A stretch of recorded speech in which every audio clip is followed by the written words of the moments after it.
بسم الله الرحمن الرحیم. دوستانو نننۍ موضوع چې ده هغه په اکسل فارمولو کې وی لوک اپ فنکشن ده. وی لوک اپ فنکشن څه کار کوي؟ د دې په واسطه موږ کولی شو چې سرچنګ وکړو، ډیټا راواخلو،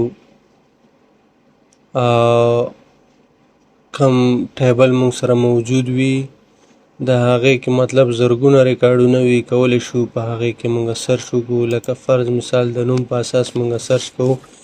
دلته زه لیکم چې ماته په دغه ډیټا کې فهیم پیدا که. فهیم دندې شی ده، معاش یې څومره دی، په کوم تاریخ یې معاش اخیستی دی، نو دا یې ماته پیدا که. همدارنګه که ورته ویو چې ماته پیدا که حامد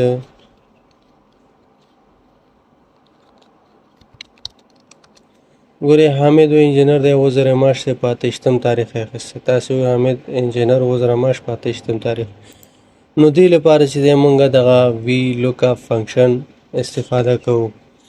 دې لپاره چې تاسې ښه پوه شئ زه به همدغه را کاپي کړمه، رایټ کلیک کاپي. دا به زه په دې نوي شیټ کې واچوم. شیټ چې کله تاسې اخلئ پیج لیاوټ ته به راشئ، دا به رایټ ټو لیفټ کوئ او همدارنګه لږ به یې سایز زیات کوئ. دلته چې دی کاپي موجود نه ده، بیا به راشو کاپي به واخلو. کنټرول سی سره مې کاپي واخیست. دویم شیټ کې د انټر سره ما دا پریس کړ. اوس به داسې کار وکړو چې دا به سلیکټ کړو، ډبل کلیک به یې کړو چې دا ریسایز شي. همدارنګه دا تاریخ دلته اوس فارموله موجود ده، زه دا ختمول غواړم. ختمه مې کړه. اوس چې دی دغه فارموله مونږ کاروو چې څنګه کار کوي، نو دې دپاره به تاسې څه وکئ؟ لومړی نوم باندې مونږ سرچ کوو. صحیح ده؟ نوم باندې سرچ کوو.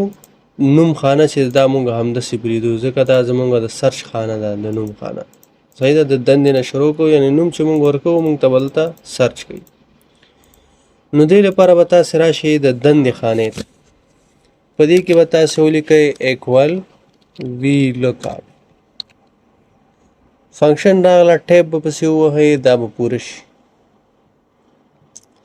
اوس به راشو دلته دې کې یو څو اپشنه وی لوک اپ ویلیو. ته د کومې ویلیو په واسطه ته سرچنګ کول غواړې یا ډیټا راخیستل غواړې.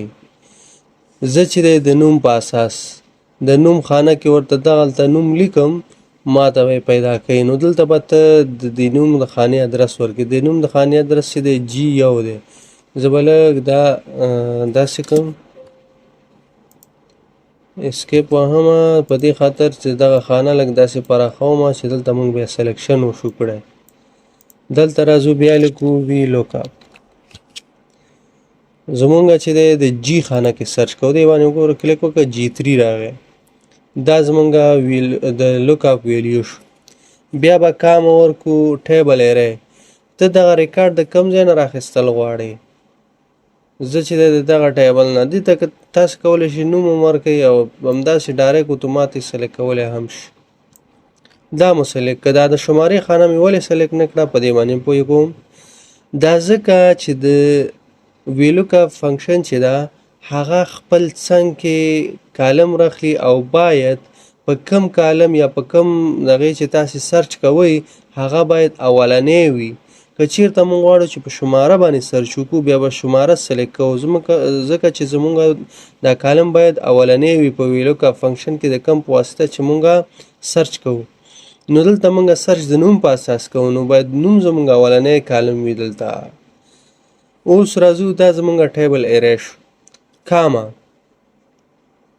ورکوو. اوس کالم انډکس نمبر راخلو. دې پسې ته څوم نمبر کالم راخلي.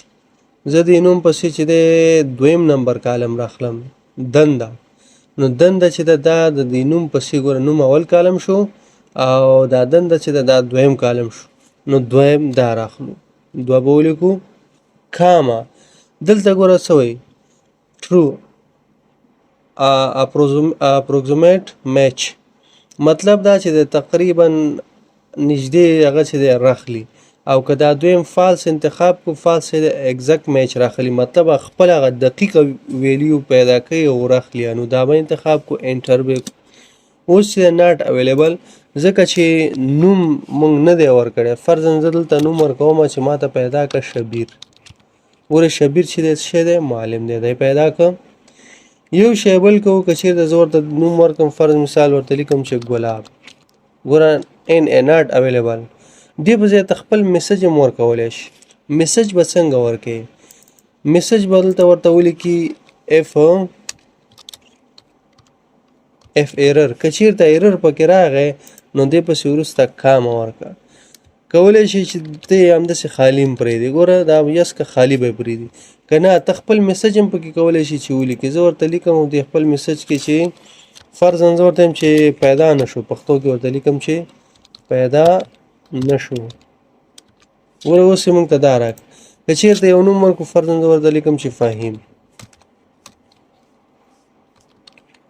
ګوره انجینر اوس د دې دا معاش او دغه به یې څنګه راخلو دې لپاره تاسې داسې کولی شئ چې په دې فارمولا بار کې کلیک وکړئ دا سلیکټ کړئ کنټرول سی سره یې کاپي کړئ یعنې اسانه طریقه درته ښیم ټیب وهئ دې خوا راځئ دې کې ډبل کلیک کوئ ډبل کلیک نه وروسته دا پیسټ کوئ صرف څه تغیروئ تاسې کالم نمبر ځکه معاش چې دی زمونږ کالم نمبر څوم دی دریم دی ګوره 1 2 3 دا به صرف ورته تغییر کوي 3 به کوي انټر به کوي تاسو ته به معاش هومره واخلي همدارنګه تاریخ دپاره چې دی دا کاپی کوي کنټرول سی سره مې کاپی کوو دلته راځو په دې فارمولا بار کې کلیک کوو او دلته به دا څه کوو کنټرول وي سره پیسټ کوئ یا رایټ کلیک کوئ پیسټ وهئ صرف چې دی څه کوئ تاسې دا کالم نمبر چې کوم دی دا ورته تغیروئ کالم نمبر چې دی زمونږ د تاریخ کالم څلورم راځي ګوره 1 2 3 4 د تاریخ کالم نمبر 4 کله چې دا 4 کو انټر کوي ګوره تاریخ هم راواخیست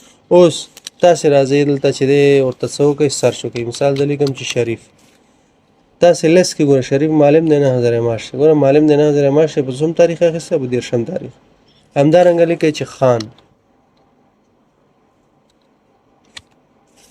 دا به کنټرول زیډ کو ځکه د دندې خانه کې مونږ خان ولیکو انټر یې کوئ خان چې دی ډاکټر دی 1000 معاش دی په 22 تاریخ اخیستی نو دا طریقې سره موږ سرچ کولی شو که چېرته یو نوم پکې موجود نه وي مثال زه لیکم چې منصور دا نوم پکې موجود نه دی ګوره هر یو کې ولیکل چې پیدا نه شو پیدا نه شو پیدا نه شو تاسې کولی شئ دا ورته میسج بدل کړئ یا چې دی دغه میسج خالي پرېږدئ هم کولی شئ چې خپل د خوښې میسج په دې کې تاسې ولیکئ نو په دې طریقه موږ د لوک اپ فنکشن نه استفاده کولی شو په دې کې کولی شئ مثال دې سره نور کالمونه دا خو اوس مونږ څو کالمه 3 راواخیست 4 5 6 10 څومره کالمونه چې په همدغه طریقې سره تاسې به دغه څه وکاروئ ویلوکا فنکشن به په همدغه طریقه وکاروئ او سرچ دپاره کولی شئ چې په اسانۍ سره ورنه استفاده وکړئ هیله ده چې په ویلوکا فنکشن باندې تاسې پوه شوي یاستئ ویډیو وګورئ او زموږ چینل سبسکرایب کړئ او د ملګرو سره یې شیر کړئ